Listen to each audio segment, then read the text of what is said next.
Gang, we are back. All right, counsel, we ready for the jury? Yes. All right, yeah. All right, let's go. We are back in action. All right.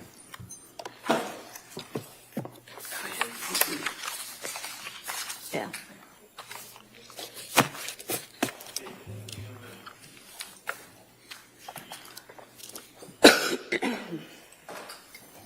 But it looked like the court cleared out.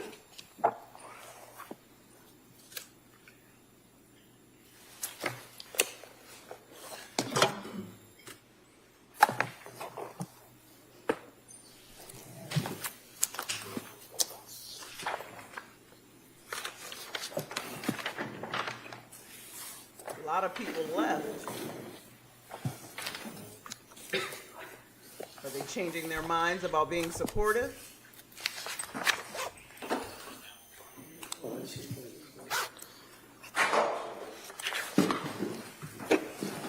Court will rise, please.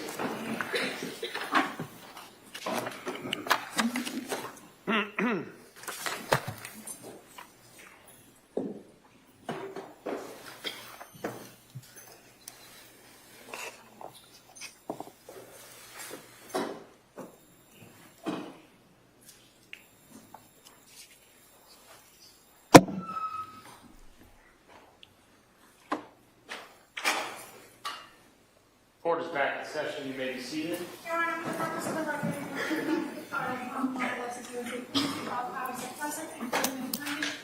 the 18 jurors. All right, Como? Thank you.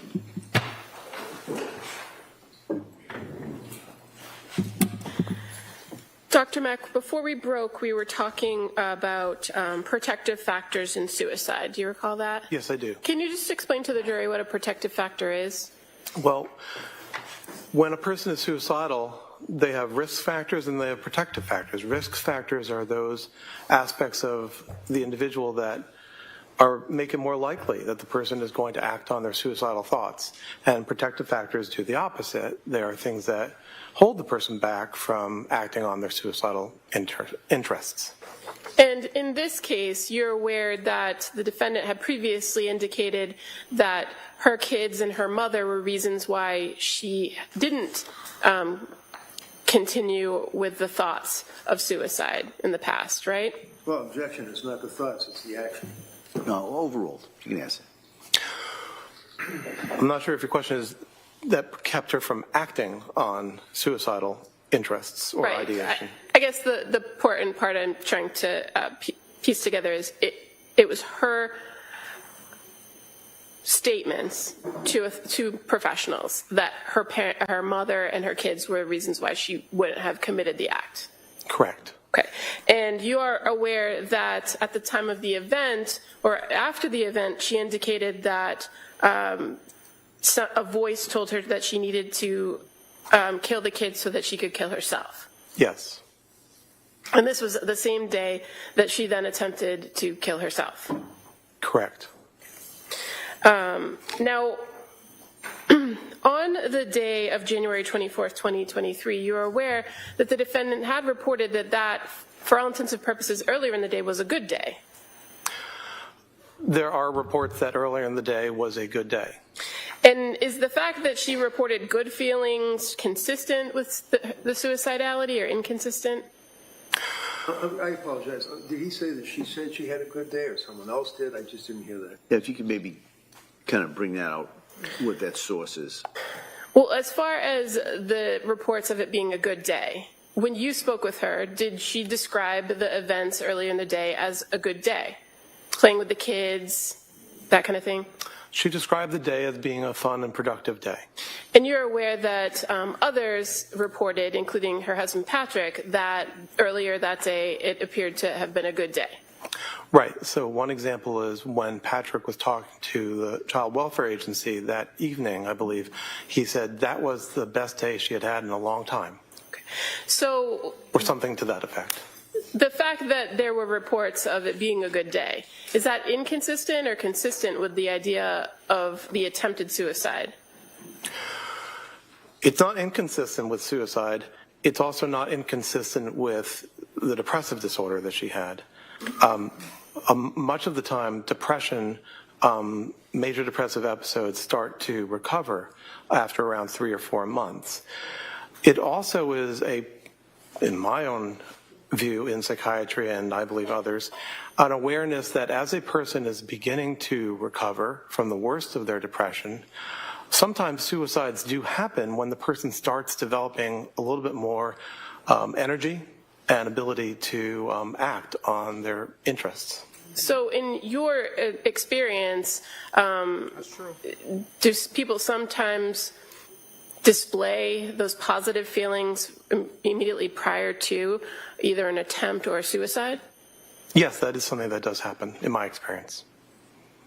That's true. While they're still very depressed, but they begin to be on the trajectory towards relative improvement. Okay. Now, just going back for a quick second, you had talked a little bit about hallucinations, and you described different types of hallucinations, meaning things that you can taste or hear or see, right? Yes. Are you familiar with the what's called command hallucinations? Yes. And what are those? Command auditory hallucinations are a type of hallucination where you're hearing something and it is telling you of an expectation for you to do. And are those things usually persistent? It can vary sometimes. It can be persistent. Other times it can be sporadic. Going to your conversation with the defendant about the events of January 24th, 2023, you, in your interview with her, were able to speak with her about her recollection of that day, correct? Yes. And one of the things that was done in that interview was that she was explaining what happened in chronological order, right? From the beginning of the day to the last thing she could remember. That's correct. Did she also tell it to you in reverse? She was asked to recite it in reverse, yes. And did she tell the same story forwards and backwards? Yes. Was she able to recall details of some parts of the day but not others? Yes, I would say that's correct. And did she describe to you when she heard this voice?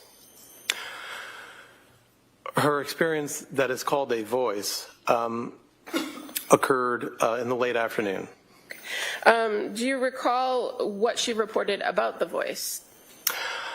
Her experience was that the voice was of a male, and it was loud. And what did the voice say?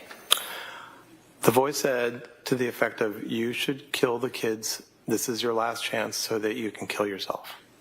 And what did she say happened after she heard this voice? She engaged in the activity of taking her children's lives. And she was able to describe to you how she did that, correct?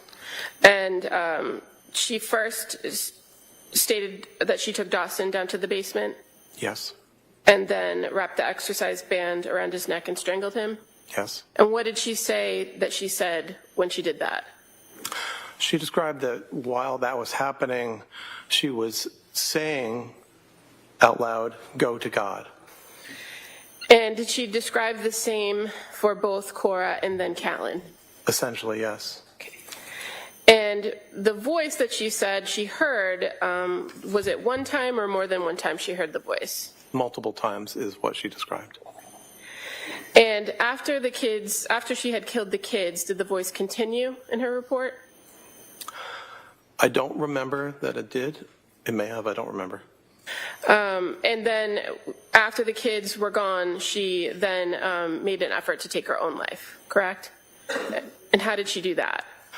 Right, so she did. She described that she went ahead to take her life or attempt to take her life with multiple steps.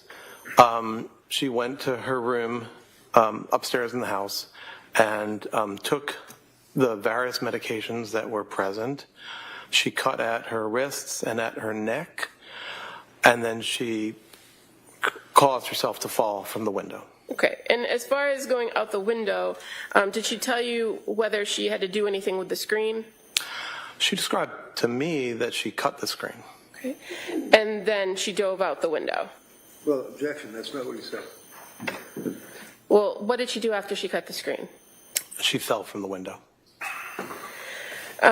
Did you ask her, or was there conversation about the phone call that she received from Patrick? There was. And was she able to clearly identify when the call came from Patrick? I don't exactly recall exactly when, but it was sometime in the around 18 to 20 minutes that this was happening that she received that call. Do you recall if part of the conversation about the timeline of events, whether the voice came as soon as Patrick left the house or before or after the phone call? My recollection is that it happened as soon as Patrick had left.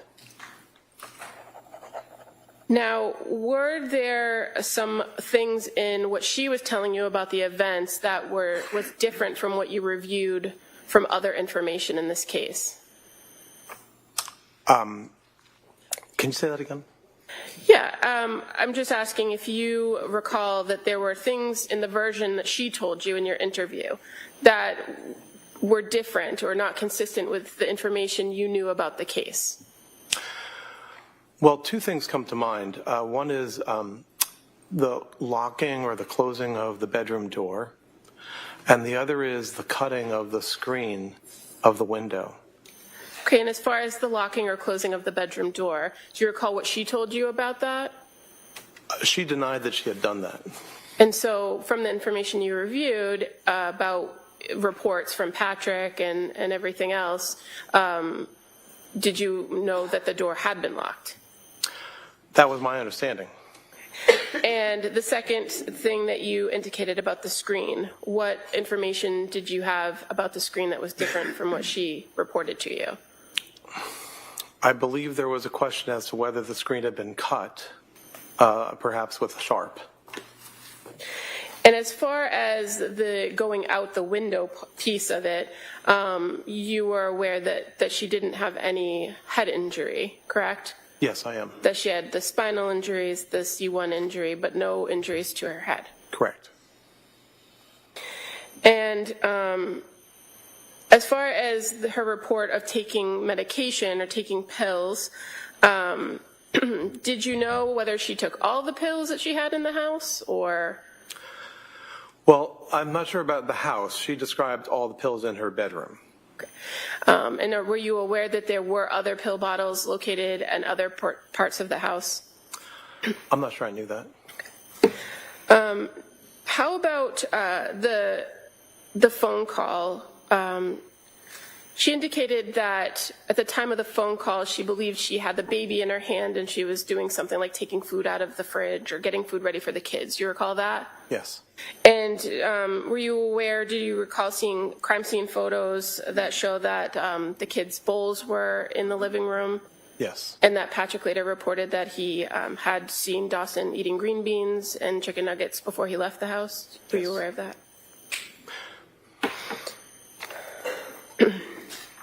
So, Dr. Mack, based on your review of this case, were you able to come to an opinion to a degree of medical certainty about whether this defendant was suffering from a mental disease or defect on January 24th of 2023?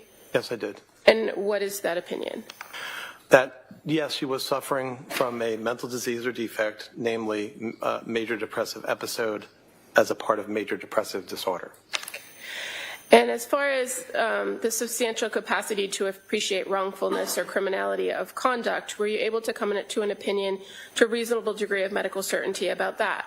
Yes. And what's your opinion regarding that? That she had retained that capacity. And what information do you rely upon to come to that conclusion? The first point is that this was a continuation. Her mental state at that time was a continuation of the mental state she had had for months. And it was a mental state that included the capacity to control her behavior and also to be able to conform her conduct to standards of law. So in that sense, first of all, there's not an indication to me that there was something that changed the overall capacity in that regard. Secondly, to the extent we are talking about the ability to conform her conduct to the law,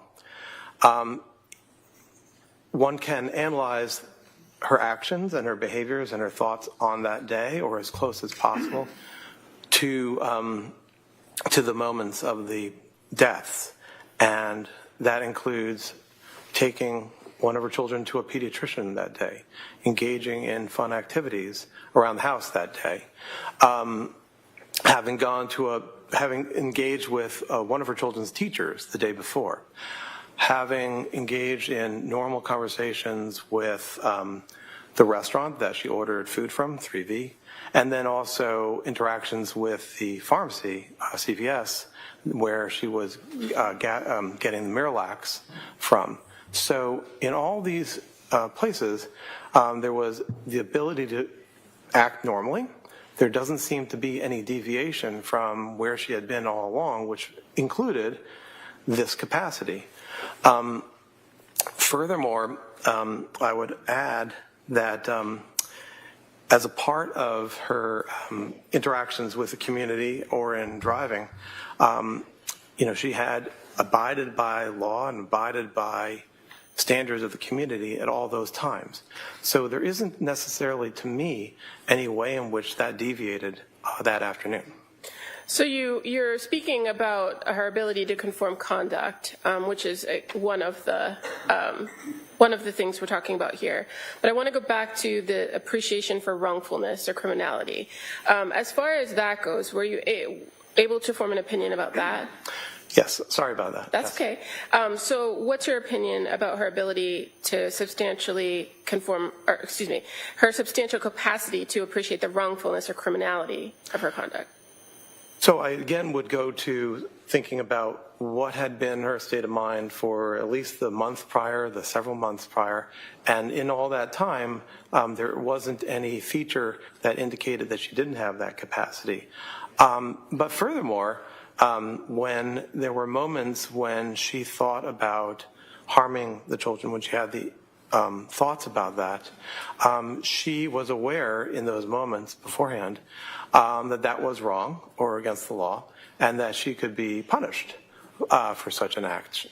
You're referring to the December conversation with her husband and her mom? Yes, and her thoughts about the idea that if anyone knew what I was thinking, the children might be taken away from me. And also, did the fact that she hadn't had any significant medication changes during that time period, does that also inform your opinion about that? Well, as that aligns with what I was saying before about how, while depressed, her mental state was relatively stable. It was perhaps improving, I'm not sure about that, but it was stable. Move to strike that, he's not sure about it. All right. That answer is stricken. All right. So the fact that she hadn't undergone any more significant medical or medication changes, I should say, did that signify to you that she had been in the same kind of state she had in the months before? Yes. Okay. Now, what about the interaction with Dr. Tufts on January 23rd? Did anything about that suggest that there were any concerns or distress that would have changed her ability to appreciate wrongfulness of her conduct? No. In that interaction, she displayed normal thinking and the ability to think ahead and to navigate the world. And what about the statements that she referred to when she was killing the kids, the go to God? Does that inform your opinion? It does. And why? My understanding is that the sentiment, go to God, is a way of bestowing or thinking about the children as innocents and as ones who hadn't done wrong, while what she was doing was the opposite, was wrong, or could be construed as wrong. And so go to God not only was a hope for the children, but also a description of the situation. Okay, and what about the report from her that the voice was telling her, this is your last chance? Is that significant to identify whether she would have had some knowledge or known that it was something that was wrong? Well, to the extent that it was seen as her last chance, yes, because there was an awareness that it was something that would be disallowed by their father. And as far as after the incident, when she woke up at the Brigham and Women's Hospital, you're aware that she reported to the staff there that she was horrified, correct? Yes. And so the fact that she immediately afterwards identified that she was horrified, does that go to her capacity to appreciate the wrongfulness of her conduct? Yes. One can consider that her mental state, once she was removed from the dexmedetomidine, was similar to what it had been on January 24th. And in that regard, the feeling of horror, the feeling of shame that comes from being horrified, indicates that she was aware that it had been the wrong thing to do. And then finally, just to go back to the substantial capacity to conform conduct, you've told us a little bit about that, about the fact that her condition hadn't really changed all that much. You outlined what she did that day. But is there anything else to consider, based on everything that you reviewed, that would indicate to you that she did maintain the substantial capacity to conform her conduct to the requirements of the law? I think that in the household, she was engaging this activity methodically, which highlights to me that there was an ability to conform her behavior to expectations of living in a household. What do you mean methodically? As I understand the deaths, they were done methodically, and I think you asked me about that earlier, one by one, in a way that was organized and that was intended to achieve a particular goal. Similarly, her attempt at suicide was organized and thoughtful in a sense that it included as many possible methods as possible. And as far as the killings of the children methodically, did she report to you in any way that she was given direction by this voice on how to complete the act and what exactly to do? No, she did not. And what about the call with Patrick? Is there anything about that that indicates that she maintained some control or the ability